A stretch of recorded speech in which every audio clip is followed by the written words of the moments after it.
उसे यह सुनकर बड़ा आश्चर्य हुआ। उसने आज्ञा दी कि सिंदबाद के जीवन का वृत्तांत लिख लिया जाए, बल्कि सोने के पानी से लिखा जाए, ताकि यह हमारे यहाँ के इतिहास की तथा अन्य ज्ञानवर्धक पुस्तकों में भी जगह पा सके। उसने मेरी गठरियां खोलने की आज्ञा दी।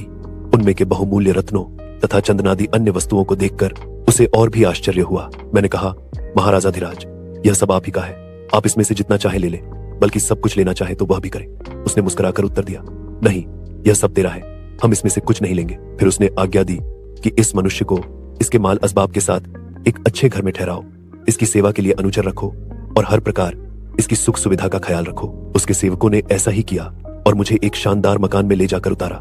मैं रोज राज दरबार जाया करता था और वहां से छुट्टी मिलने पर इधर उधर घूम फिरकर राज्य की देखने योग्य चीजें देखा करता था।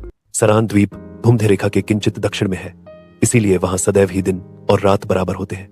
उस द्वीप की लंबाई 40 कोस है और इतनी ही उसकी चौड़ाई है। राजधानी के चारों ओर ऊंचे ऊंचे पहाड़ हैं। वहां से समुद्र तट 3 दिन की राह पर है।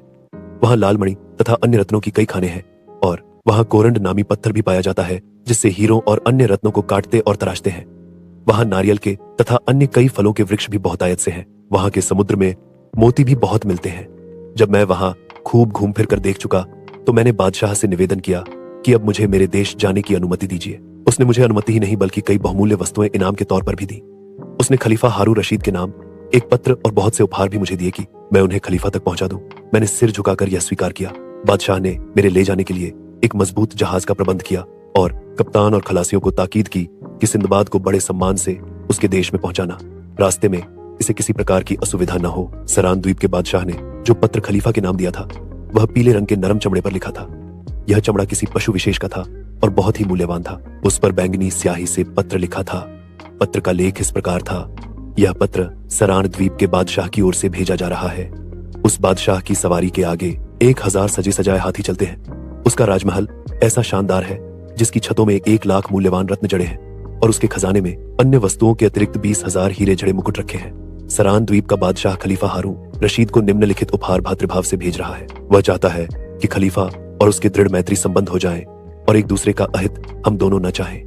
मैं सरान द्वीप का बादशाह खलीफा की कुशल क्षेम चाहता हूँ। जो उपहार बादशाह ने खलीफा को भेजे थे उनमें मणि का बना हुआ एक प्याला था, जिसका दल पौन गिरह लगभग 1.25 इंच मोटा था और उसके चारों ओर मोतियों की झालर थी। झालर के मोतियों में प्रत्येक 3 माशे के वजन का था।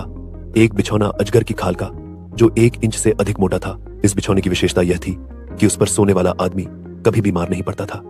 तीसरा उपहार 1 लाख सिक्कों के मूल्य की चंदन की लकड़ी थी। चौथा उपहार 30 दाने कपूर के थे जो 1-1 पिस्ते के बराबर थे।